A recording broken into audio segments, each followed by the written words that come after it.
Buat kalian yang mempunyai permasalahan ketika melakukan ibadah dengan istri kalian, kami dari Al Asrar mempunyai solusi yang membuat kalian menjadi suami yang idaman. Agar istri kalian tentunya nempel terus. Nah, ini nih solusinya.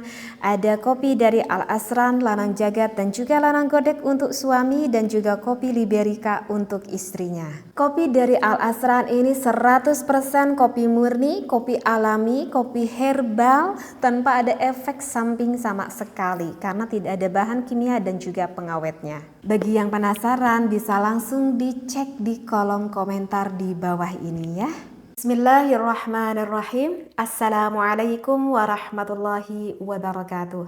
Bismillah walhamdulillah wassalatu wassalamu ala rasulillah. Para jamaah Al-Asran rahimakumullah. Yuk kita lanjutkan kembali ngadaras ngaji kita, yaitu pengkajian kitab Nashaihul Ibad. Sekarang untuk maqalah yang ke berapa ini teh?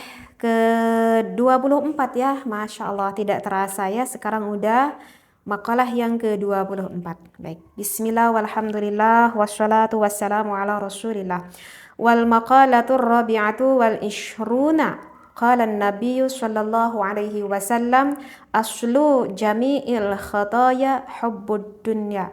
Bahwa kata Rasulullah, sumber semua kesalahan itu adalah cinta terhadap dunia.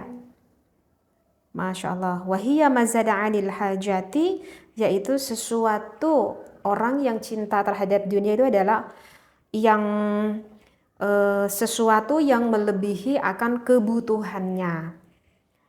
Wa aslu jami'il fitani man'ul usyri waz zakati, dan sumber semua fitnah adalah yaitu tidak mau mengeluarkan zakatnya. Di sini 10%. Berarti zakat apa kalau 10%? Zakat pertanian ya. Wa hadza min atfil 'ami 'ala al-khassi li'anna al-usyra khassun biz-zuru'i wath-thimari waz-zakata syamilatun lidzalika wa li zakatin naqdi wal an'ami wa li zakatil badani. Kemudian karena sesungguhnya al-usyru itu adalah zakat yang harus dikeluarkan yang sekitar 10% gitu ya. Itu hanya khusus pada tanaman dan juga buah-buahan. Sedangkan zakat yang meliputi al-usyru tersebut itu zakat emas, perak, binatang ternak, dan juga zakat badan ataupun zakat fitrah. Intinya adalah semua zakat jika orang tersebut sudah nisab dan juga sudah haul, kecuali dari zakat fitrah ya yang sudah nisab saja. Seperti itu. Maka Masya Allah, tabarakallah, ini cukup tamparan yang keras bagi kita bahwa makalah yang ke-24 ini langsung hadisnya yang disampaikan oleh Rasulullah Shallallahu Alaihi Wasallam bahwa aslu jami'il khataya hubbud dunya. Kata Rasulullah, sumber semua kesalahan itu adalah diawali dikarenakan hati kita itu yang cinta terhadap dunia. Sumber kesalahan loh, bahkan sumber kejahatan. Karena tidak sedikit orang dikarenakan hubbud dunya, kalau bahasa agamanya itu adalah hubbud dunya ataupun cinta dunia, tidak sedikit yang menjerumuskan terhadap orang itu sehingga berani mencuri, berani menipu, berani berbohong, bahkan naudzubillah berani korupsi. Bahkan tak sedikit banyak orang yang sakit jiwa dikarenakan hubbud dunya, bahkan naudzubillahi min dzalik, dikarenakan terus ingin mengejar hubbud dunya, gak kesampaian, akhirnya banyak utang ke sana ke sini, udah pusing, stres, depresi, sehingga merasa tidak ada lagi jalan ya. Suka sering kan kita mendengar kasus seperti itu, akhirnya karena gak bisa bayar, maka apa? Akhirnya orang tersebut bunuh diri. Naudzubillah, summa naudzubillahi min dzalik. Dan juga diteruskan dari dauhan dari Sayyidina Ali bin Abi Thalib karamallahu wajhah di dalam kitab Nah'al Balagha, man lahija qalbuhu bihubbid dunya altata qalbuhu minha bi thalathin hammin yughibbuhu wa hizsin la yatrukuhu wa amalin la yudrikuhu. Jadi yang disampaikan oleh Sayyidina Ali karamallahu wajhah tiadalah cinta dunia itu akan menguasai akan hati seseorang kecuali orang tersebut itu akan diuji dari 3 perkara. Yakni kalau orang yang udah hubbud dunia, dia itu akan mempunyai cita-cita yang tidak berujung. Bahasanya yang tidak berujung. Makanya di dalam kitab apa ya, aku juga lupa itu pernah baca bahwa kata ulama itu sebetulnya tidak ada loh cita-cita. Aku lupa di dalam kitab apa itu. Kata ulama mengatakan tidak ada cita-cita. Kenapa? Karena di atas cita-cita akan ada cita-cita yang lain. Di atas cita-cita yang lain akan ada lagi cita-cita yang lain. Ya begitulah adalah hawa nafsu seorang manusia itu seperti itu. Saat ini ketika kita jalan-jalan ke pasar, kita lihat baju merah gitu ya. Kita tertarik dengan baju merah itu. Ingin aku mendapatkan baju merah itu. Sesudah kita membeli baju merah itu, beberapa hari kemudian kita ke pasar lagi, kita lihat ada baju yang berwarna hijau, sehingga kita menginginkan lagi baju yang berwarna hijau. Begitu juga dengan cita-cita, aku ingin seperti ini, udah dapat ini, coba kita suka ingin apa? Ingin lagi dapat yang lebih tinggi dari itu, dan ingin lagi dapat yang lebih tinggi dari itu. Maka pantas ulama mengatakan bahwa tidak ada cita-cita. Ya begitu juga orang yang hubbud dunya itu cita-citanya tidak berujung. Karena udah mendapat suatu keinginan, menginginkan hal yang baru dan selalu menginginkan hal yang baru. Seperti itu. Jadi kayak tidak ada rasa puas-puasnya gitu di dalam hidupnya. Kemudian yang kedua itu akan diuji oleh Allah kemiskinan yang tidak akan merasa cukup. Yang tidak akan merasa cukup. Jadi serasa di dalam hidupnya itu merasa nggak cukup aja terus gitu ya. Sama Allah pada saat ini kita dikasih makan nih sama Allah, dikasih rizki sama Allah. Sama Allah kita itu misalkan saat ini dikasih apa ya menu makannya, misal dengan kangkung kayak dengan tempe. Ketika dia makan, dia tuh nggak bersyukur, dia tuh merasa kurang ketika aku makan. Ya Allah, kapan ya aku bisa makan kayak orang lain gitu dengan ayam misalkan gitu. Ketika hari berlalu, orang tersebut Allah tambah rezekinya kasih makan ayam. Tetap aja dia nggak bisa tetap aja dia tuh nggak bisa bersyukur sama Allah. Kemarin kan dia bilang, kapan ya kayak orang lain aku bisa makan dengan ayam. Ketika Allah udah beri ayam, dia nggak bisa bersyukur. Kapan ya aku kayak orang lain gitu bisa makan dengan daging sapi gitu ya. Jadi merasa miskin aja gitu. Selama-lama padahal udah Allah kasih dengan rezeki yang lebih banyak, tetapi perasaan hatinya loh, ini perasaan hati. Perasaan hatinya itu dia tuh merasa kayak miskin aja gitu. Karena dia selalu memandang kepada orang lain yang lebih dari apa yang ia alami. Jadi makanya orang yang seperti ini tuh jiwanya tersiksa. Karena dia tidak bisa menikmati hidup. Karena perasaannya itu serasa kurang aja terus. Dia tuh merasa miskin aja terus. Karena yang dipandang itu bukan apa yang ia dapat, tetapi ia terus melihat terhadap orang lain. Dan bisa dibayangkan gak kalau punya perasaan seperti ini, jiwanya itu akan sangat tersiksa sekali. Karena apapun yang ia dapatkan, dia itu tidak mendapatkan rasa kenikmatan dan rasa kenyamanan. Seperti itu. Itu adalah akan diuji oleh Allah seperti itu. Dan yang ketiganya itu adalah kesibukan yang tidak lepas dari kelelahan gitu. Karena dia itu ingin terus aja mencari dunia, sibuk gitu, terus menyibukkan diri. Siang hari dia gak peduli waktu, dia udah gak peduli kepada kesehatan, bahkan tak sedikit udah gak peduli kepada keluarga, udah gak peduli gitu kepada anaknya, saking sibuknya mencari dunia. Sampai-sampai banyak hal yang ia lewatkan, momen-momen yang harusnya ia dapatkan. Ia udah semakin jauh dengan suaminya ataupun suami dengan istrinya, dia udah semakin jauh dengan anak-anaknya. Apalagi kalau dikatakan dengan ibadah, dia udah semakin menjauh dari ibadahnya. Saking sibuknya mencari ia dunia, sampai dia itu merasa yang ia rasakan apa? Lelah, dan lelah.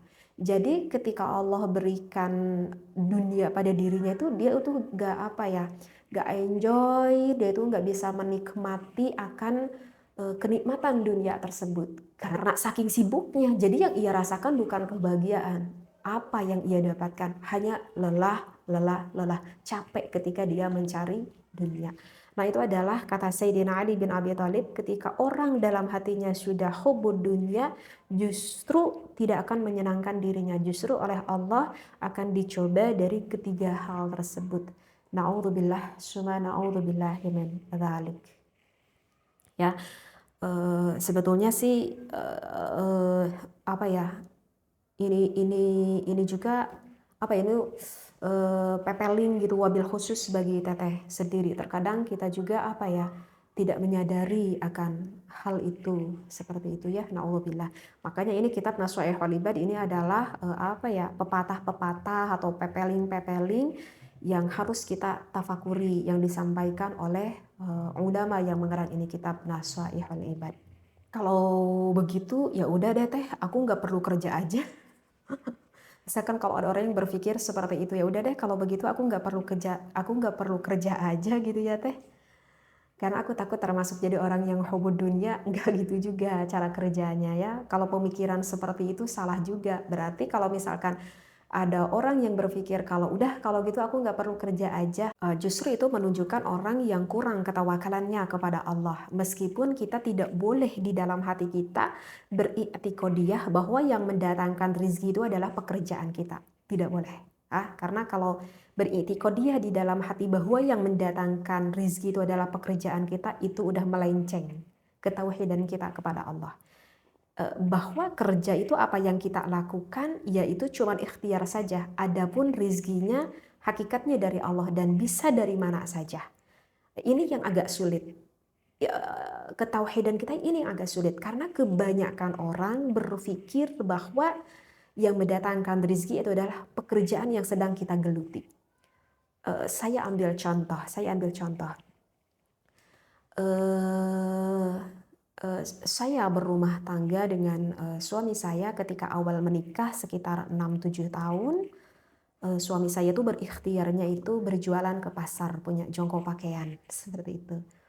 Ya, kemudian setelah 7 tahun memutuskan untuk tidak berjualan lagi di pasar. Nah, akhirnya alhamdulillah yang dulunya kontrak gitu ya, setelah 7 tahun alhamdulillah punya tanah dan punya rumah, meskipun punya rumah yang belum selesai gitu. Dan suamiku tidak ke pasar lagi.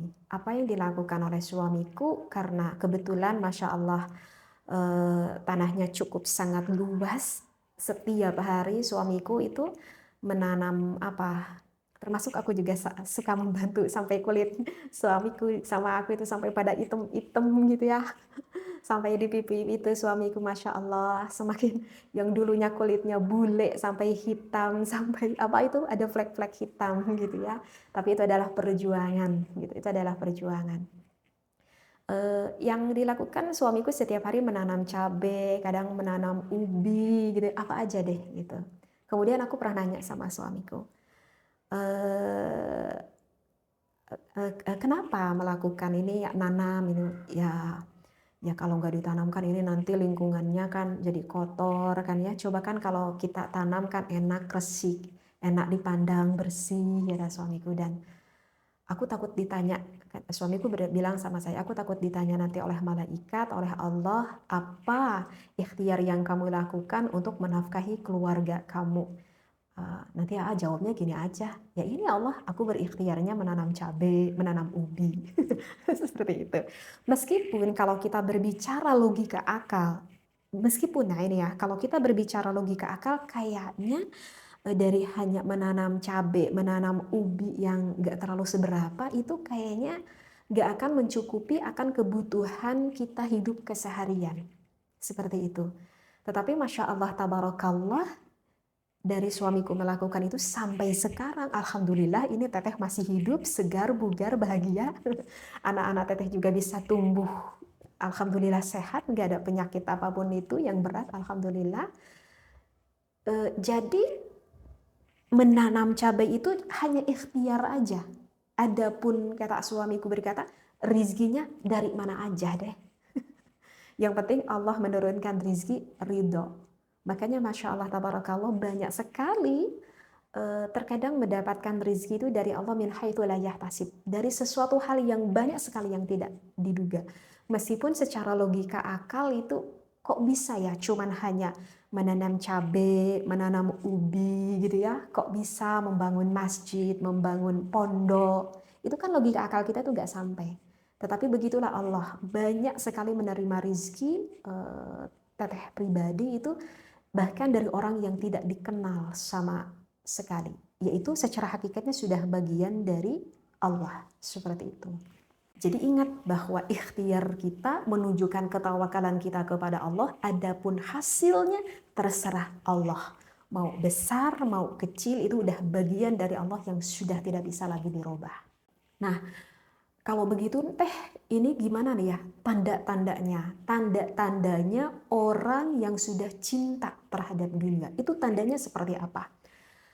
Tanda-tanda orang yang sudah mencintai terhadap dunia, yang pertama itu hatinya, dirinya itu menganggap bahwa dunia itu adalah tujuan utama. Seperti itu. Sekarang tinggal kita tanya aja kepada hati kita. Kita menganggap dunia itu tujuan utama bukan? Kalau ada di dalam hati kita bahwa bertujuan dunia itu adalah tujuan yang utama, orang tersebut sudah termasuk hubbud dunia. Seperti itu. Tapi kalau misalkan ketika kita mencari dunia, kita berpikir bahwa dunia ini adalah akan aku jadikan sebagai ladang amal ibadah untuk akhirat, baru itu bukan termasuk orang yang hubbud dunia. Nah, ini sulit. Untuk hal ini sebetulnya sulit. Kenapa sulit? Karena Teteh juga pernah baca di dalam referensi kitab yang lain, kalau kita mencari dunia, dan sudah mencukupi akan kebutuhan pokok kewajiban keluarga kita, misal karena kan setiap kebutuhan setiap keluarga itu kan beda-beda ya, misal untuk kebutuhan makan kita gitu ya, kalau dikalkulasikan itu berapa, kemudian ini kebutuhan untuk sekolah anak-anak kita gitu, itu kan kebutuhannya berbeda-beda ya, misal gitu ya. Misalkan kebutuhan kita pokok semuanya itu akan terpenuhi, segala rupanya, kesehatannya, pendidikannya, makannya, misalkan orang tua kita udah juga kita sisihkan, untuk saudara, untuk ngasih ke saudara udah kita sisihkan. Tapi ini belum bicara seperti kita bersedekah ke saudara, untuk yang pokok aja. Yang pokok itu adalah inti ya, yang inti yaitu keluarga kita, keluarga inti. Misalkan nih dikalkulasikan itu kita itu harus 10 juta misalkan untuk kebutuhan itu. Ternyata kita itu setiap bulannya punya gaji itu adalah sekitar 30 juta misalkan. Nah, maka ulama berkata setengahnya, ini loh, setengahnya dari harta kita itu harus dikasihkan terhadap orang lain yang lebih hak membutuhkan ini. Dituju untuk kebaikan pula. Terbayang nggak? Ini cukup berat loh. Ini yang dikatakan ulama loh. Jadi kalau misalkan kita punya rezeki untuk kebutuhan keluarga 10 juta per bulan, berarti kita sisanya 20 juta misalkan. Maka yang harus kita sedekahkan itu berapa? 10 juta. Setengahnya, bahkan lebih dari setengahnya, 3/4-nya. Itu yang dianjurkan oleh ulama. Berarti kan sisanya tadi 20 juta. Bahkan ulama berkata berarti bagusnya kita sedekahkan itu adalah 15 juta. Yang kita tabung itu cukup 5 juta. Kalau kita banyak kan pengusaha, misalkan per bulannya itu dapat gaji 100 juta, kebutuhan hidup pokoknya misalkan 30 juta, sisanya 70 juta, maka minimal 40-50 juta harus dikasihkan kepada orang lain. Kira-kira sanggup tidak kita bersedekah sebanyak itu? Itu adalah yang disampaikan oleh ulama. Tapi teteh lupa itu kitabnya apa ya. Pernah baca di dalam kitab apa gitu, lupa. Masya Allah, sulit nggak? Itu yang diajarkan oleh ulama. Seperti itu. Jadi tujuan kita mencari rizki, tujuan kita berusaha, tujuan kita berkarir dikarenakan ini adalah sesuatu untuk ladang amal ibadah untuk mengembangkan agama Islam, atau tujuannya untuk ibadah ghair mahdah. Jadi ibadah sosial ghair mahdah itu. Maksudnya untuk ibadah sosial, maksud saya seperti itu. Nah begitu. Ya kalau kayak seperti itu nggak apa-apa. Justru oleh Islam itu sangat dianjurkan sekali. Kita sebagai orang Islam sangat dianjurkan sekali menjadi orang kaya. Tapi kayaknya bukan untuk memendam kekayaannya untuk dirinya sendiri, tetapi untuk diberikan lagi kepada orang lain. Seperti itu.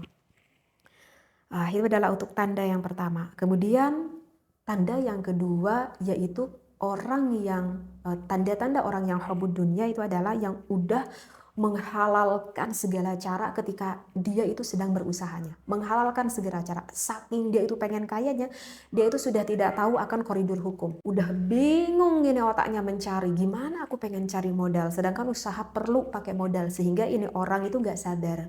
Orang ini sampai berani meminjam kepada uang yang diribakan. Ketika usahanya itu berani membohong, berani menipu, berani korupsi, berani apapun itulah, julid sama orang lain, nyikuk pekerjaan orang lain. Jadi udah menghalalkan aja segala cara, yang haram udah dilabrak aja. Yaitu jelas sekali bahwa orang tersebut udah hubud dunia, meskipun yang ia dapatkan itu cuma sedikit. Ya artinya dia udah nipu, ya udah uangnya dari riba, dapat bati per hari cuma 50.000. Cuman 100.000 hasil nipu, aduh rugi banget gak? Iya, rugi banget. Udah hasilnya sedikit, nipu lagi. Ya. Terkadang suka sedih juga gitu ya. Seperti dengar tetangga-tetangga yang ibu-ibu kumpulan gitu ya, yang hasil ribawi itu ya. Masya Allah, tabarakallah. Kemudian hal yang selanjutnya itu adalah jika orang tersebut kufur akan nikmat. Maksudnya kufur akan nikmat itu adalah bagaimana? Kufur akan nikmat itu adalah orang tersebut yang sudah tidak bisa mensyukuri atas segala rizki yang Allah titipkan, yang Allah berikan kepada diri kita.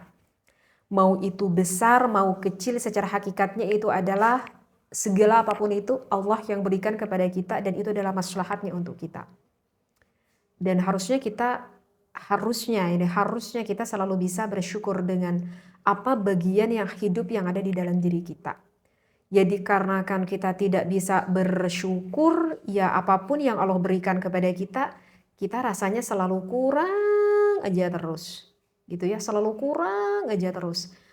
Bahkan tidak sedikit orang-orang ini menjadi suudzon kepada Allah, menjadi berburuk sangka kepada Allah. Kalau sudah sampai menjadi buruk sangka kepada Allah, na'udzubillah, nanti yang akan kita dapatkan di akhirat yaitu adalah dari buruk sangkanya kita kepada Allah. Ya, sekali lagi. Tetapi kalau kita berhusnudzon kepada Allah, kalau kita berbaik sangka kepada Allah, maka di akhirat itulah nanti yang akan kita dapatkan. Tapi kalau kita berburuk sangka, ya itulah buruknya itu yang akan kita dapatkan nanti di akhirat. Na'udzubillahi min dzalik. Ya, karena sekali lagi ini memang agak cukup sulit untuk pengkajian ini karena ini adalah pengkajian hati. Sekali lagi ini adalah pengkajian hati, ini memang yang harus kita resapi dengan waktu yang santai, yang harus kita tafakuri. Apakah kita ini selama ini mencari dunia tuh yang harus pertama kita ingat itu adalah tujuannya dulu. Tujuannya untuk apa? Tujuannya untuk apa? Seperti itu. Ya begitu juga mungkin untuk teteh pribadi pun itu sama, yang harus dijawab oleh hati sendiri. Makanya suami selalu mengingatkan, aku mengaji di konten YouTube ini, tujuannya itu adalah untuk apa? Seperti itu. Suami selalu mengingatkan dan suami selalu bertanya kepada saya. Kemudian alhamdulillah sekarang teteh meskipun di belakangnya banyak tim begitu ya, sekarang merambah sedikit berjualan atau berbisnis kecil-kecilan. Ya ini yang di depan kalian ya. Ini adalah kopi kesehatan, kopi dari Al Asran gitu ya. Ini juga sama, selalu ditanya gitu sama suami. Tujuannya untuk apa, hasilnya mau dikemanakan, selalu diingatkan dan selalu diingatkan oleh suami.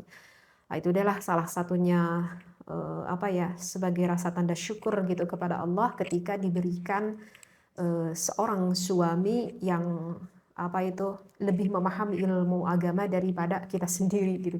Dan alhamdulillah ini keinginan dulu ketika gadis diijabah ya oleh Allah.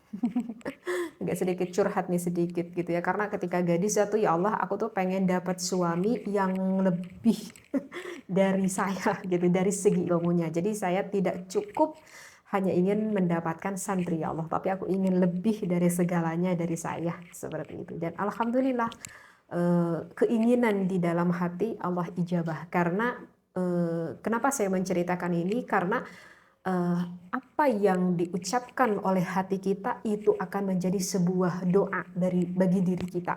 Makanya diusahakan hati kita itu jangan suudzon kita itu kepada Allah, atau jangan suudzon akan nasib kita pada saat ini.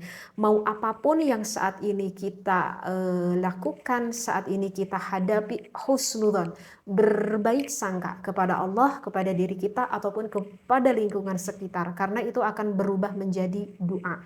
Meskipun yang sekarang mendengarkan pada saat ini misalkan berada di dalam keadaan cukup terpuruk batiniahnya, maka titip gitu dari teteh, berbaik sangka akan segala apapun saat ini keadaan kita ya. Karena namanya juga hidup itu kan adalah ujian. Yang mungkin sekarang yang mendengarkan mungkin aja yang sedang dicoba dililit hutang gitu ya, atau anaknya yang sedang sakit, atau yang sedang bermasalah dengan keluarganya. Apapun itu mungkin saja terjadi. Yang penting titip saja, berbaik sangka. Karena dengan berbaik sangka itu akan menjadi mendorong kita, memotivasi kita, dan itu ingat bisa berubah menjadi doa. Sehingga saya ingat gitu ya, dulu pun gitu sering diucapkan dalam hati, ya Allah kalau pengen dapat suami yang seperti ini. Dan alhamdulillah semua keinginan itu terijabah. Dan Masya Allah ketika sudah menikah, ternyata aku punya tujuan, dan ternyata suamiku juga punya tujuan, Masya Allah. Dan ternyata tujuannya pun sama, seperti itu ya. Tujuannya sama, ingin mengembangkan ilmu agama, sehingga ya ketika tujuannya udah sama, menghadapinya ya kita merasa enak-enak, santai-santai aja. Meskipun pernah dicoba di dalam keadaan ekonomi yang cukup sangat rendah sekali, tetapi kita berdua bisa kuat karena kita ingat apa tujuan dalam hidup kita ini menuju ke akhirat, seperti itu. Jadi maaf ya, ini sekarang ngajinya agak ngalir ngidul gitu. Mudah-mudahan dari ini kitab Nasaihul Ibad yang ditulis ini oleh ulama, semoga bisa sampai ke dalam hati kita. Secara hakikatnya Allah menggerakkan hati kita. Mudah-mudahan ini menjadikan semakin kuat hidayah dan taufik yang Allah berikan kepada kita untuk bekal nanti di akhirat. Wallahu a'lam. Wassalamualaikum warahmatullahi wabarakatuh.